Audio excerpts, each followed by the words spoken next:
Death at Rottingdean, Chapter 31. Suspicion always haunts the guilty mind. The thief doth fear each bush an officer. William Shakespeare, Henry VI, Part 3. Harry Todwell's misgivings about tonight's undertaking had been growing deeper and darker over the past 24 hours. On one hand, he was glad to have been advanced in rank, promoted, as the representative of the investors had so agreeably put it. He could scarcely wait to tell Trunky Thomas and the others that he had been chosen to take over the deceased Foxy's position, and that from now on instructions from the investors would come solely through him.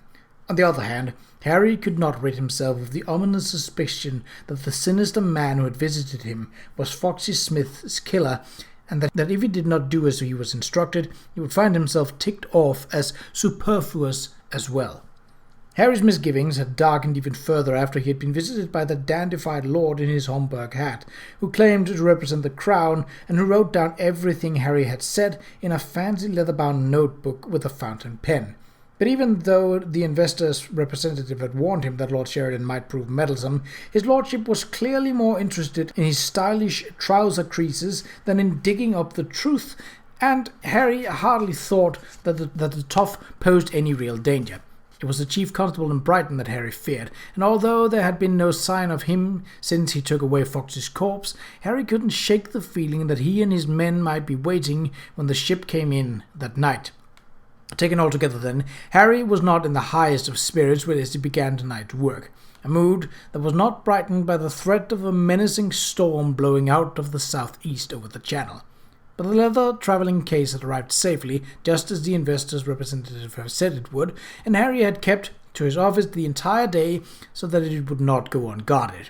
As dusk fell, he took his bull's-eye lantern and picked up the travelling case, carrying it down a seldom-used path to the beach, where he locked it into the first bathing machine.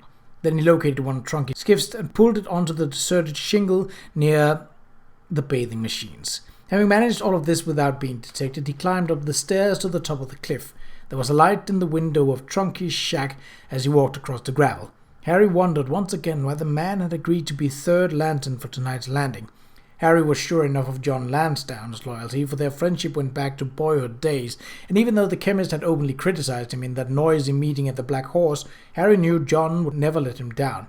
But Trunky Thomas was certainly no friend, and Harry had been surprised when Lansdowne had told him yesterday that Trunky had volunteered for signalling duty.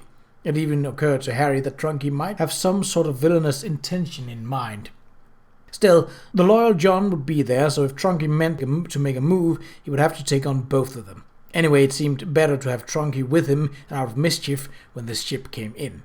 If the ship came in, Harry reminded himself, eyeing the waves licking at the beach and the angry lightning that flickered far out to sea. They were in for a blow, there was no doubt about it.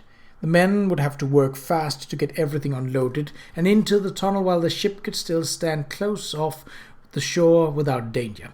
If Trunky had any malevolent ambitions, he gave no signs of them when he opened the door to Harry. Neither did he offer any friendly remark. They greeted one another with wary nods and took their lanterns and walked to the chemist's shop to meet John Lansdowne. As the three walked back down High Street through the coast road, Harry's disquietude took on a new colouring.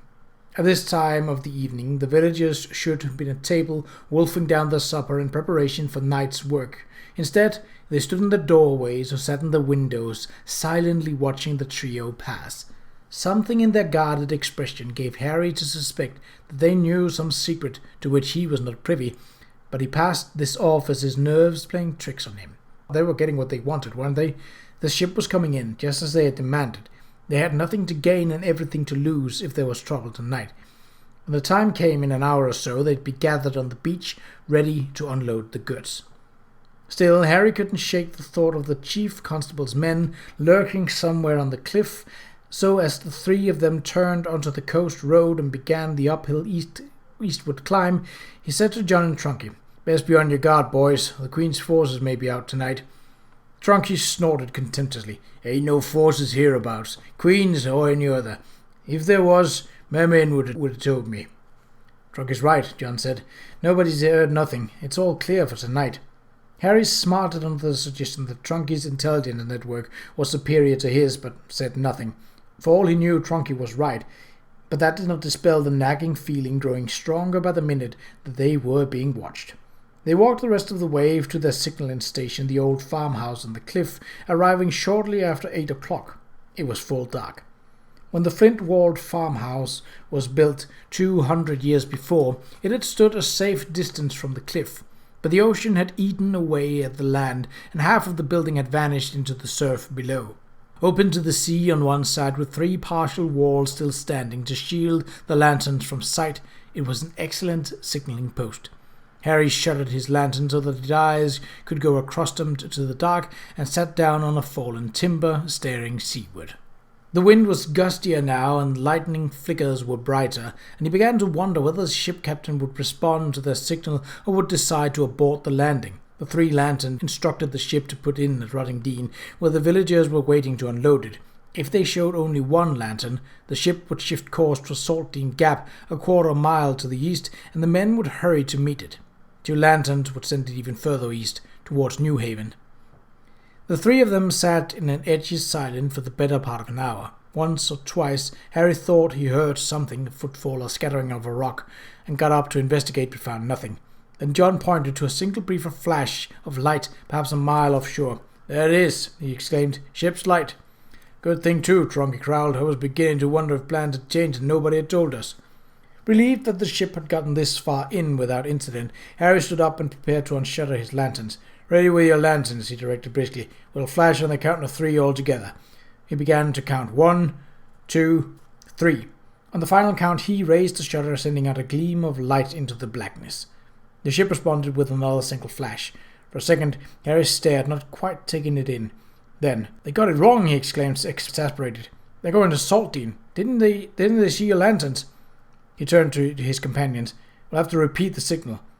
But Trunky and John's lanterns were still on the ground, shuttered, and their faces told the story. They had intentionally botched the signal. "What do you think you're doing?" Harry demanded angrily. "What do you send the ship to?" "Take him," Trunky commanded. Lansdowne seized both of Harry's arms from behind, pushing him to his knees and swiftly lashing his wrist. "You bastards!" Harry cried. "I trusted you, John. Struggling furiously, trying to get to his feet, he felt the cold hardness of a gun barrel pressed against his ear. "Shut your mouth," Trunky said. "There's a good chap." He pushed Harry over on his side. "Tie his feet too, John. Stuff your handkerchief in his mouth. Lively now, the men are waiting for us."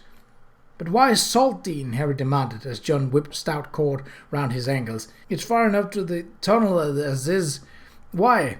"The tunnel?" Lansdowne laughed harshly. "We ain't using the tunnel tonight, Harry. We're taking the goods and moving them east, along the coast to New Haven. There ain't likely to be any coast guard there east." "John," Trunky snarled, "you're talking too much. You don't need to know our business." "You blighter!" Harry kicked out with his bound feet. "When I get free of this, I'll show you what business is all about. It won't just be me neither. The investors will be after you." "Who needs investors?" Trunky's tone was sturdy. "We'll make more on our own than with them." "But they paid plenty of money for what's on that ship," Harry cried. "And you're stealing from them." He appealed to John. Have a care what you're doing, John, old friend. You think they'll take this line down, you think?" "I said, shut up," Trunky said savagely. A second later, Harry felt the shock of a blow to his temple, and he was lost in black unconsciousness.